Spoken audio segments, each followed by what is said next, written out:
नमस्कार, मैं हूं अशोक वर्मा। टीवी 20 न्यूज रोजाना ताजा अपडेट के साथ ही ताजा तरीन खबरें आपको उपलब्ध कराते रहता है। बने रहिए हमारे साथ, देखते रहिए टीवी 20 न्यूज। आजमगढ़ में हवाई अड्डा बनाने के लिए किसानों की जमीन जबरन लिए जाने के विरोध में आज 31वां दिन आंदोलन और संघर्ष जारी है। इस संघर्ष में समर्थक शुरू से ही किसानों को उनकी जमीन से खदेड़कर अथवा कानून बनाकर खेती में कारपोरेट दखल बढ़ाकर किसानों की दुनिया का उपनिवेशीकरण किया जा रहा है, ये कहना है लालजीत क्रांतिकारी का। उन्होंने भी कहा कि जमीन पर होने वाले सबसे प्रमुख काम खेती है और साथ में आवास, इसलिए जमीन संबंधित किसी भी निर्णय में गाँव वालों की सहमति अनिवार्य होनी चाहिए।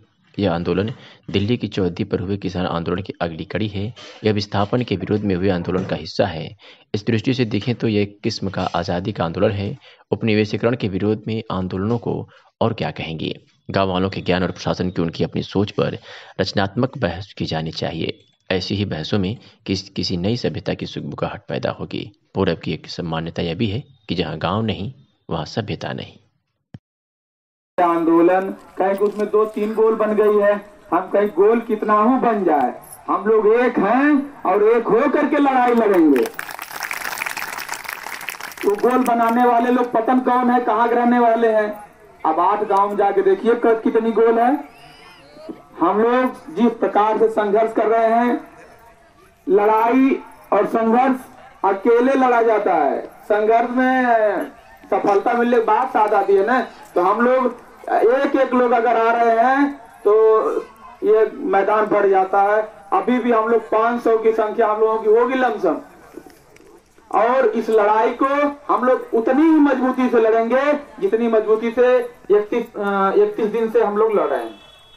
ये लड़ाई हम लोग कमजोर नहीं होगी। अभी धान की कटाई चल रही है, अभी घर खेती का काम चल रहा है, तो इसलिए थोड़ा से संख्या हम लोगों की कम हुई है। हम लोग का मनोबल नहीं कम हुआ है, हम लोगों का मनोबल 1% नहीं कम हुआ है। हर दिन मनोबल बढ़ रहा है ये संघर्ष करने के लिए, ये लड़ाई लड़ने के लिए, और इस एयरपोर्ट को यहाँ से उड़ा करके भेजने के लिए, एयरपोर्ट को उड़ाने के लिए हम लोग लड़ाई लड़ रहे हैं। यहाँ से जहाज नहीं उड़ने देंगे। आजमगढ़ से अगर जहाज उड़ाना इनको रहा होता तो अब तक उड़ा दिए होते, जितना में बनाए हैं उतना ही उड़ा दिए होते। ये इनकी मास्टर प्लानिंग है कि ये जमीन हम लोग 8 गांव को ले लेंगे तो किनको देंगे? अडानी को। उनका सबसे प्रिय दोस्त, विश्व का सबसे प्रिय दोस्त होगा माननीय प्रधानमंत्री जी का, तो अडानी होगा, अडानी। और दूसरे नंबर के दोस्त उनके हैं मुकेश अंबानी। ये जनता आपको वोट दे दी तो आप इनको मूर्ख समझते हैं?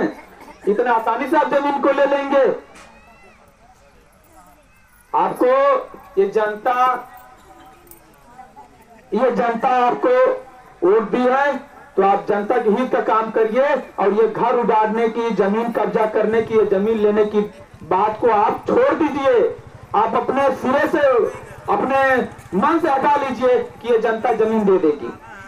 एक लोग कह रहे थे कि जमीन जबरदस्ती कब्जा कर लिया जाएगा। हम कहीं ऐसे ही बनता है क्या जमीन आप कब्जा कर लेंगे?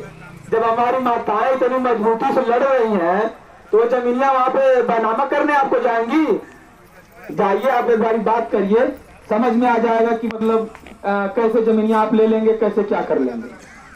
जमीन ये कानून बन चुका है कि 80% किसान तैयार रहेंगे तभी अधिग्रहण किया जा सकता है, नहीं तो नहीं किया जा सकता है। किसी की हैसियत नहीं है, किसी अधिकारी की हैसियत नहीं है, और किसी